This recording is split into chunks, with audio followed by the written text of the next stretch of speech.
Bonjour tout le monde. Aujourd'hui, on va parler d'une chose que tout le monde fait, mais que presque personne ne fait vraiment bien. Gonfler ses pneus. Oui, je sais, ça paraît simple, ça paraît évident, mais laissez-moi vous dire quelque chose. Cette habitude que vous avez peut-être depuis des années, elle peut silencieusement détruire vos pneus, augmenter votre consommation d'essence et dans certains cas, provoquer un accident. Restez jusqu'à la fin, car on va passer en revue les erreurs les plus fréquentes, ce que font les vrais mécaniciens et comment éviter de perdre de l'argent inutilement. C'est parti.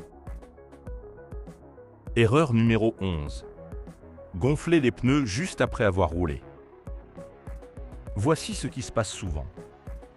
Vous roulez jusqu'à la station-service, vous contrôlez la pression, elle semble un peu basse, vous ajoutez de l'air jusqu'à la bonne valeur, et vous repartez convaincu d'avoir bien fait. Sauf que ce n'est pas le cas. Quand vous roulez, vos pneus chauffent. L'air à l'intérieur se dilate. Donc la pression mesurée est plus haute que la réalité. Une fois les pneus refroidis, vous vous retrouvez avec des pneus sous-gonflés sans le savoir. Imaginez souffler un ballon dans une pièce chaude. Il semble bien gonflé, mais dès qu'il refroidit, il dégonfle. C'est exactement la même chose. La règle d'or, contrôlez toujours la pression à froid avant de partir ou après au moins 3 heures d'arrêt complet. Erreur numéro 10. Faire confiance les yeux fermés au compresseur de la station. Je comprends que c'est pratique, vous arrivez, vous branchez, vous lisez le chiffre affiché et vous repartez. Mais voilà le problème. Beaucoup de ces machines en libre-service ne sont pas vérifiées régulièrement. Certaines affichent une pression correcte sur l'écran, alors que la valeur réelle est complètement différente.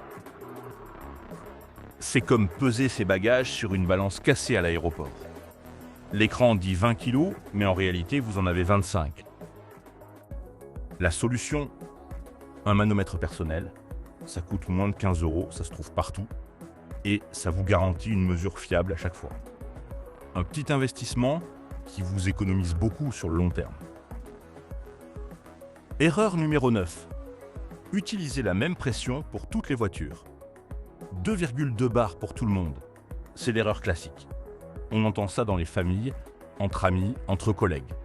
Sauf que chaque voiture est différente.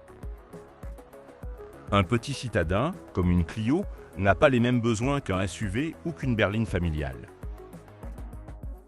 La mauvaise pression use les pneus de manière irrégulière. Trop basse, les bords s'usent en premier. Trop haute, c'est le centre qui part en premier. Dans les deux cas, vous remplacez vos pneus bien plus tôt que prévu. D'après les données de Michelin, un pneu qui roule avec une mauvaise pression peut perdre jusqu'à 30% de sa durée de vie. Ce n'est pas négligeable. Erreur numéro 8. Négliger l'impact sur le freinage. Voici quelque chose que peu de conducteurs réalisent. Une mauvaise pression réduit la surface de contact entre le pneu et la route. Moins de contact, c'est moins d'adhérence. Et moins d'adhérence, c'est une distance de freinage plus longue. Des tests réels ont montré qu'une simple variation de pression peut augmenter la distance de freinage jusqu'à 5%. Sur autoroute à 130 km/h, 5%, ça peut faire la différence entre éviter un obstacle ou le percuter. Et en plus de ça, des systèmes comme l'ESP doivent travailler davantage pour compenser, ce qui modifie le comportement général de la voiture. Erreur numéro 7. L'augmentation invisible de la consommation. Avez-vous remarqué que vous passez un peu plus souvent à la pompe ces derniers temps, sans vraiment comprendre pourquoi? Il y a de bonnes chances que vos pneus en soient la cause. Quand les pneus ne sont pas à la bonne pression, le moteur force davantage pour avancer. C'est comme essayer de pédaler à vélo avec des pneus presque à plat. Vous dépensez beaucoup plus d'énergie pour le même résultat. Une variation de seulement 0,2 bar peut suffire à augmenter votre consommation de 2%. Ce n'est pas énorme sur un seul trajet, mais sur une année entière, ça représente plusieurs dizaines d'euros dépensés inutilement. Maintenant, une question essentielle. Comment trouver la bonne pression pour votre voiture? La réponse est très simple. Ouvrez la portière conducteur, et regardez le bord interne de la carrosserie. Il y a une petite étiquette collée là. Elle indique exactement les pressions recommandées par le constructeur pour votre modèle précis, à l'avant, à l'arrière, avec ou sans charge. C'est votre référence principale. Pas Internet, pas ce que vous a dit un ami, pas ce que vous avez fait depuis 10 ans. Cette étiquette. Erreur numéro 6. Gonfler les 4 pneus à la même pression. Beaucoup de conducteurs font ça par habitude. Même valeur partout, tout semble logique. Mais sur la majorité des voitures, c'est une erreur. Les pneus avant et arrière ne portent pas le même poids. Sur une voiture à moteur à l'avant, environ 60% du poids total repose sur les roues avant. Les constructeurs tiennent compte de ça. C'est pourquoi l'étiquette indique souvent 2 valeurs différentes. Par exemple, 2,4 bar à l'avant et 2,9 bar à l'arrière. Si vous mettez la même pression partout, vous déséquilibrez complètement la voiture. La conduite devient moins précise, surtout en virage ou sous la pluie. Lisez toujours l'étiquette en entier et ajustez chaque essieu séparément. Erreur numéro 5. Mal manipuler les valves des pneus. Le petit bouchon vissé sur la valve, ce n'est pas qu'un capuchon décoratif. Il protège la valve contre la poussière, l'humidité et les petites fuites. Quand on le serre trop fort ou de travers, on abîme le filetage. Avec le temps, la valve s'oxyde et le pneu perd de l'air lentement. C'est ce qui explique pourquoi certains pneus semblent dégonfler sans raison. La règle est simple. Bouchon serré à la main, doucement, juste jusqu'au contact. Aucun outil, aucune force excessive. Erreur numéro 4. Sous-gonfler des pneus à profil bas. Si votre voiture est équipée de grandes jantes et de pneus fins, ce point vous concerne directement. Ces pneus ont des flancs courts et rigides. Ils ont besoin de pression plus élevée pour bien fonctionner. Souvent entre 2,7 et 3,4 bars. Si vous réduisez cette pression parce qu'elle vous semble trop élevée, vous prenez un risque sérieux.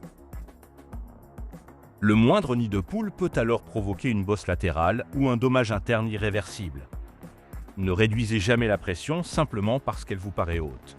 Fiez-vous uniquement à l'étiquette constructeur. Erreur numéro 3. Surgonfler les pneus pour économiser de l'essence.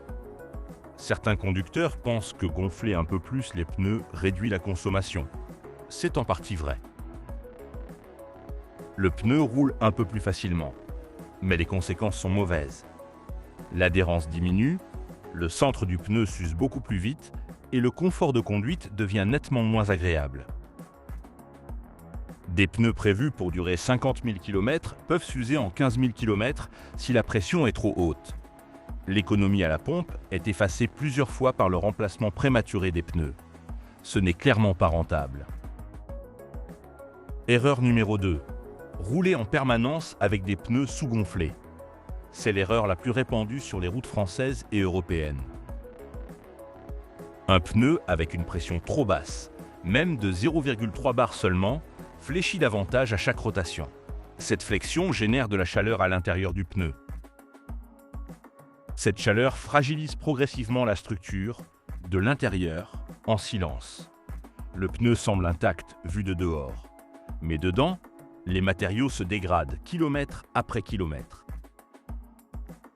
Et sur autoroute à vitesse stabilisée, ce phénomène peut provoquer un éclatement. La recommandation est simple. Vérifiez la pression au moins une fois par mois et toujours avant un long voyage. Erreur numéro 1. Oubliez d'adapter la pression quand la voiture est chargée. C'est l'erreur numéro 1 et elle arrive souvent pendant les vacances ou les déménagements. Vous chargez le coffre, vous mettez tout le monde à bord et vous partez sans penser à la pression des pneus. Sauf que votre voiture chargée pèse bien plus que votre voiture vide.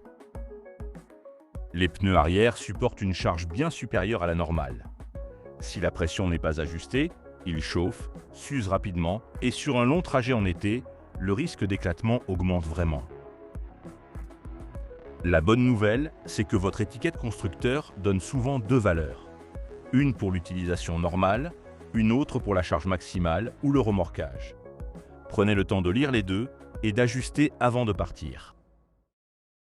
Voilà, vous connaissez maintenant les erreurs les plus fréquentes et surtout comment les éviter. Ce sont des petits gestes simples, rapides et qui font une vraie différence sur votre sécurité, vos pneus et votre portefeuille.